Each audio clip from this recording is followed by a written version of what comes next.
Hello guys, welcome back to another video. Today we will be reacting to another video called We've Hit Rock Bottom. By how the video is starting, looks like it will be about Anthony Joshua and Jake Paul. So, we saw the fight happen over the weekend. Jake Paul was running around the ring and then ended up getting knocked out.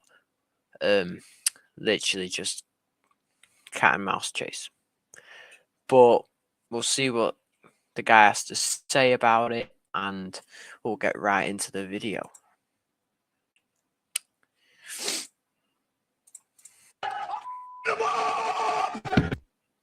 Yeah.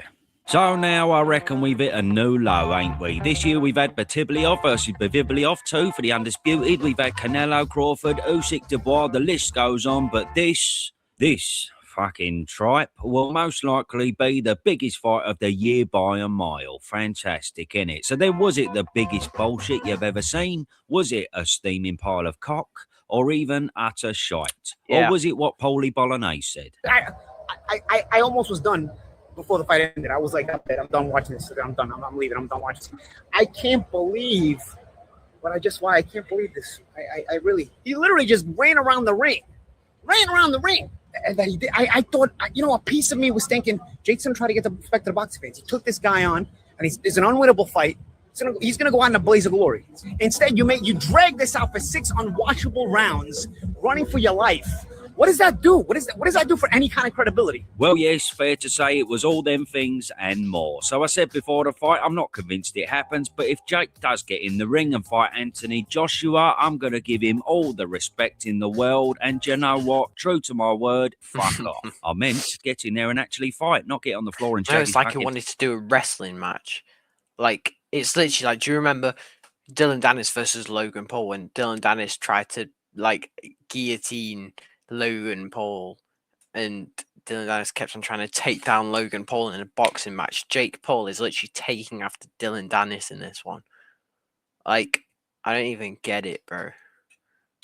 Leg, then run away all pissy night. Even a fat div like me could have done that. I mean, this is pretty much what we watched for 20 minutes, isn't it? According to CompuBox, he threw 56 punches in total, landed a whopping 16 of them, and fell on the floor 13 times. But then he walked away with over 50 mil. So yeah, I suppose he'll consider that a successful night. For me, though, I got more questions about Akoli saying Jake Paul was looking good in sparring and duffing up Anderson and Sanchez. If that's the case, then the pair of them better fucking jack it in. Oh, by the way, did you see Akoli's fight against Tate? That was good, wasn't it? I enjoyed that. Anyway, I suppose we knew it before, but Jake's intended victory that night was not to try and beat AJ. He was never thick enough to believe that. No, his idea of success was to prolong it as much as possible, roll about on the floor, kill time, try to take it the distance, and then he can say, aha, there we are. I went all the way with AJ. I belong at this level. I done better than Ngannou, etc., etc. And to be honest, it wasn't a bad idea, because knowing the judges these days, I wouldn't have been surprised if they ended up giving him a frigging decision. I also wouldn't be surprised if the old WBC give him another ranking now. After that, they're probably thinking, yep, that'll fucking do for us. Whop him in the top 10, bro. Exactly. And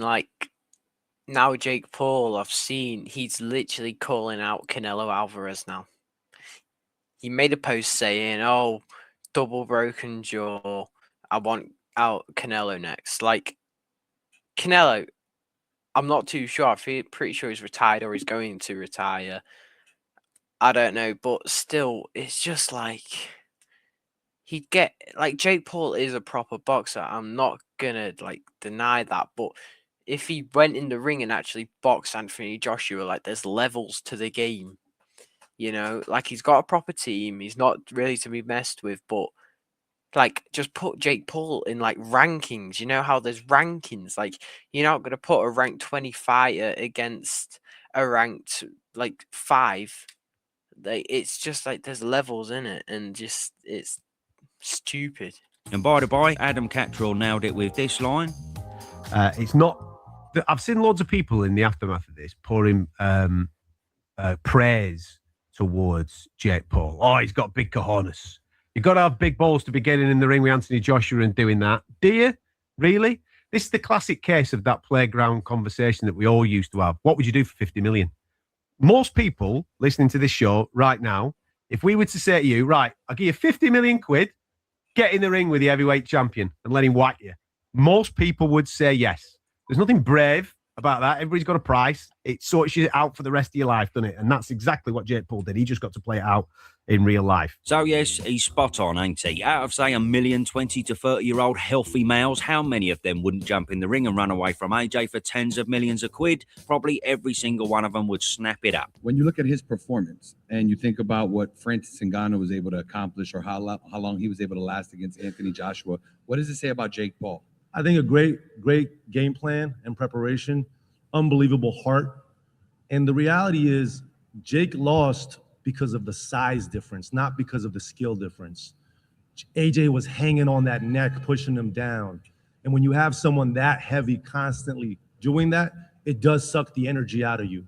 I mean, the only thing I could take away from this quote is that, Nikisa, bruv, if you believe that, then you really are the perfect employee for a man like Jake Paul. But I suppose, ultimately, I am the mug, ain't I? What did I really expect? Did I expect him to go toe-to-toe with Anthony Joshua? Well, no. I suppose he went mouth-to-toe if you include all the fucking falling on the floor. But I will say one thing, fair dues with a knockout like this, it obviously weren't scripted this time, I think. Unless you consider AJ going easy on him a part of the script, that could be a fair judgment. But yes, he clearly weren't going full pelt, and I can only assume that that's because he got in there and thought, well, this feels and looks like I'm boxing a 16-year-old kid. A kid who don't really know what he's doing, so how can I face myself in the mirror if I were to render him unconscious? Even the knockout punch weren't 100% loaded up from AJ, but you can't really blame him. If this is the end result from that punch, imagine what he could have done if he'd have gone full throttle. Good old Marv hit the nail on the head when he said this. And he's got a free shot on Jake Paul. He's hit him with a right hand. It was fast, but for me, there was no power on it. And it's a good job he didn't put the full power on it. If he'd have put the Ngannou right hand on him,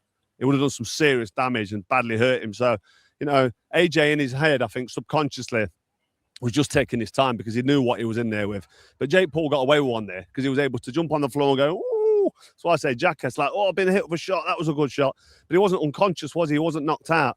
So he'll now tell everyone that he's gone 6 rounds with the ex-2-time heavyweight champ. So obviously there was a bit of compassion there from AJ, but what we saying about his performance overall? But just before we talk about that, don't forget, you hardcore fans, the ultimate tier is now available where you get every Kuzich throughout the corner. And yes, try early next year for these two, should they do the business. It helps me channel. He saved boxing once again, sort of. He could have done it sooner, but in the end it kind of ended perfectly with Jake being able to walk out the ring. Now there was a level of expectation since he's now linked up with Team Usyk. He's been working with Mr. Igor or something, his 4th main trainer in his last 7 fights. I've got to be honest, when I saw him, I thought it was the bloke that Big John nutted last year. But it's not. Old Igor was an amateur teammate of Usyk and Lomachenko, and he's best known for training WBO lightweight champion Denis Berenchyk, who's pretty mustard, to be fair. But what did we really get from this? Well, fuck knows, to be honest. How can you get a gauge when the bloke in front of him ain't fighting and falling on the floor every 10 seconds? I will say he did get hit a couple of times.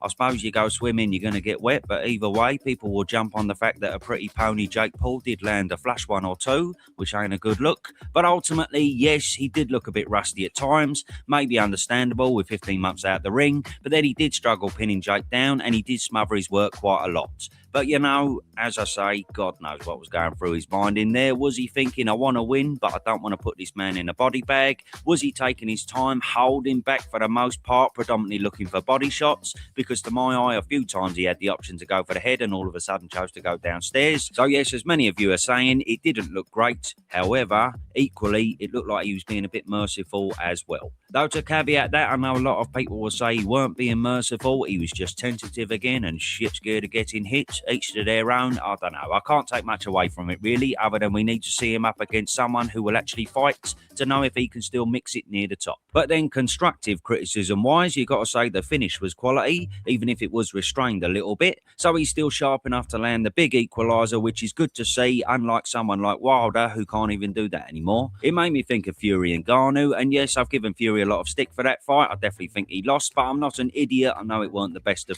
Fury definitely lost in that fight. and I'll always stand on that. Fury that night. For me, I'd have to put this performance in the same bracket, really. But anyway, Frank, fuck, it's over. Moving on, Jake goes back to cruiserweight and AJ rolls on for what may well be his last big fat year in this crazy little sport. Tell you what, Jakey boy, I've got a perfect fight for you, bruv. You won't be interested, but fuck it, I'll say it anyway. Let's see you try to do a job on the very game Ellis Zorro. He just lost an English title fight to John Hedges, but he beat Alois Jr. and he didn't get the nod. Also, he had the balls to go in and fight Jai Opataya. That's right, I said actually try and fight Opataya, not hump his fucking leg. But of course, he come unstuck in that one. However, beat him and you've got my vote, bruv. And then AJ, well, I'm loving seeing him try to corner Fury once again. Let's hear it. And if Tyson Fury is as serious as he thinks he is, and he wants to put down his Twitter fingers and put on some gloves and come and fight one of the realest fighters out there that will take on any challenge, step in the ring with me next if you're a real bad boy. Don't do all that talking, AJ this, AJ that. Let's see you in the ring and talk with your fist. Yes, and I've said it over and over. I know I'm fucking boring, but how can you argue? This man obviously does want the fight. But as for Fury, well, let's say the jury is still well and truly out. Anyway, I'll make a big fat vid and talk about that next week. But don't forget, you can sign up. It's very rare watching my pony little vids. Okay, so W video right there. But yeah, definitely Jake Paul and Anthony Joshua. I mean, I enjoyed watching it. But it's like, you know, you could tell Anthony Joshua wasn't going full pelt. And like I said earlier, Jake Paul's definitely a boxer, but it's just like he's not fighting people in his rank. You know, he's going after all of these big names, you know, retired MMA fighters, just MMA fighters, you know, high up boxers. You know, it's just like fight someone in your ranks and you can get up to the ranks and people will not criticize you, you know. But all said and done, great video. Links will be down in the description. Thank you for watching and I'll see you in the next one. And if you're watching this on the 24th or the 25th, you know, the day that this will be released will be on the 24th. So Merry Christmas, people, and I will see you on the next one. Bye-bye.